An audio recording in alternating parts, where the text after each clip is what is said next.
hypothetically, what is my perspective on the idea of maybe 100,000 when it comes to XCN? Even though nothing I say is financial advice, again, I'm talking about 100,000 XCN, not in terms of the dollar amount. Again, I'm talking about 100,000 XCN. Now, what do I mean by this, right?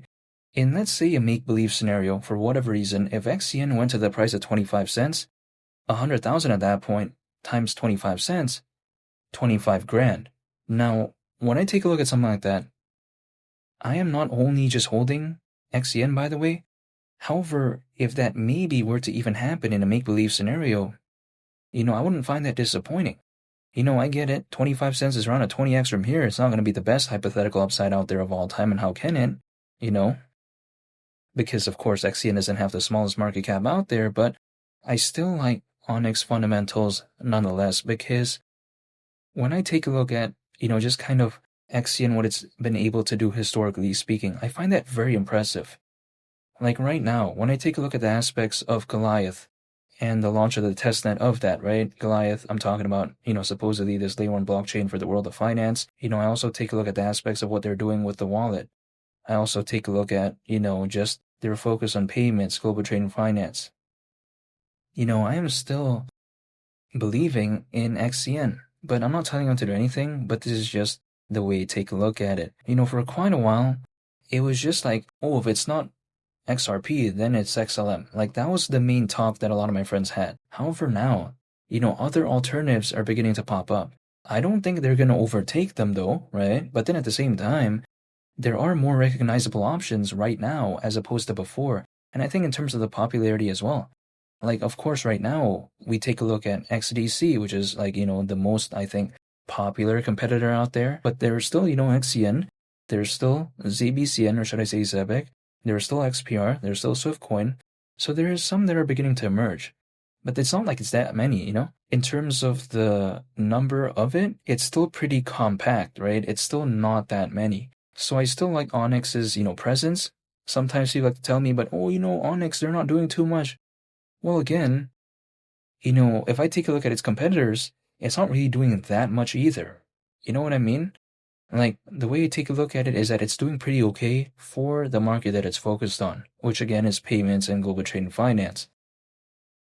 Now, when I take a look at Onyx, the way I take a look at it as well is that even though historical performance doesn't guarantee future performance, I feel like even without a fully fledged type of altcoin season, despite at the time, right, when XCN had that pretty good recent rally that we saw before, of course, the pullback and stuff like that, but then at that time, it was just kind of viewed as, oh, it's this project that doesn't have much fundamentals. At least a lot of my friends thought about that. And then it's kind of like this miniature version of Ripple or Stellar. But then that was kind of it. Now there's more substance. And if there is more substance in terms of its fundamentals and there is an actual fully fledged type of altcoin season, what would XCN do if it was able to even do that back then? Now, only time will tell, but maybe the idea of hypothetically in a make-believe scenario, 25 cents, it wouldn't surprise me. But this is just my point of view. Personally, for me, as of right now, I'm just staying patient, I'm holding, and I'm just waiting.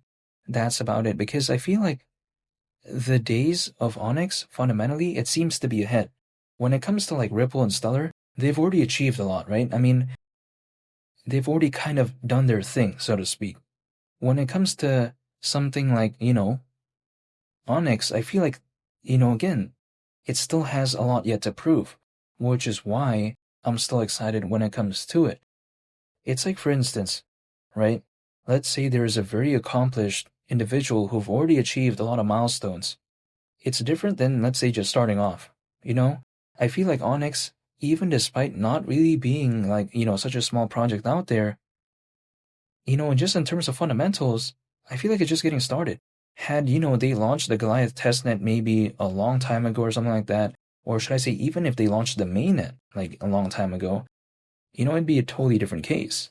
You know what I mean? But then, as of right now, they're just launching the testnet. It's not even the mainnet. So I feel like, again, fundamentally, it's just kind of getting started. Now, this is just the way you take a look at it. And I feel like, when it comes to what Onyx has been able to do so far, I'm still looking forward to maybe what it could do years down the line, because if let's say I believe in the future of Stellar, and if let's say I still, believe in it just overall, why wouldn't I also hypothetically believe in kind of like a miniature version of that? This is my point of view. And also, when I take a look at something like Onyx, right?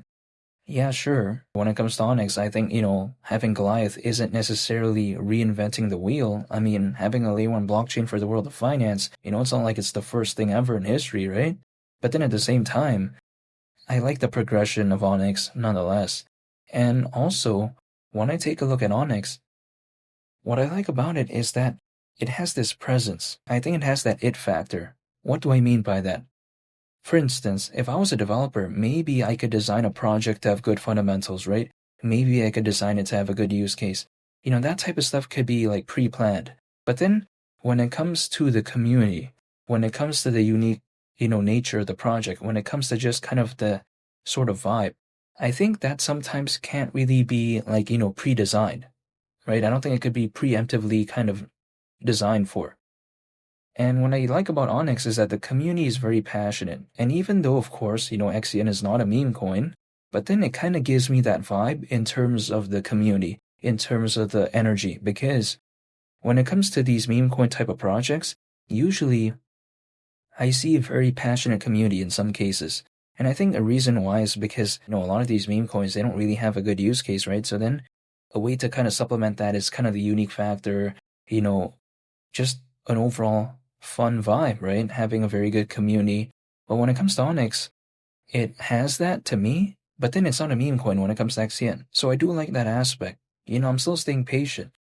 So again, I just like the vibe overall when it comes to Onyx. However, ultimately, when it comes to altcoins, whenever if they hypothetically want to wake up, and we're seeing a little bit of it as of right now, and I think maybe there's still ways to go, but who knows? But this is just my perspective.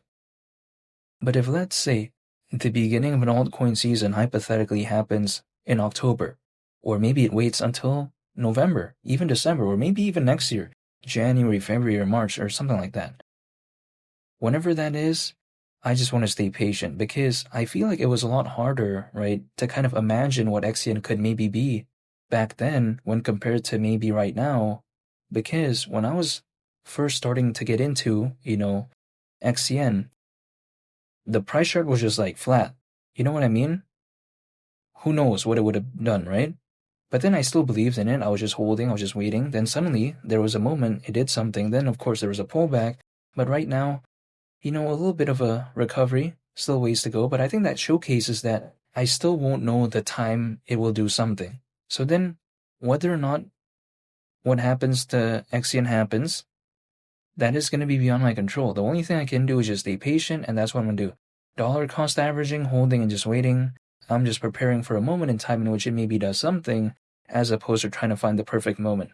I'm not telling you to do anything, by the way, when it comes to XCN, but then this is just my perspective. I'm still staying patient, and again, just holding and waiting. And feel free to subscribe if you enjoyed this video. I'd greatly appreciate it. It's Billy the Captain, and I'll catch y'all on the next one. I'm out. Peace. Bye.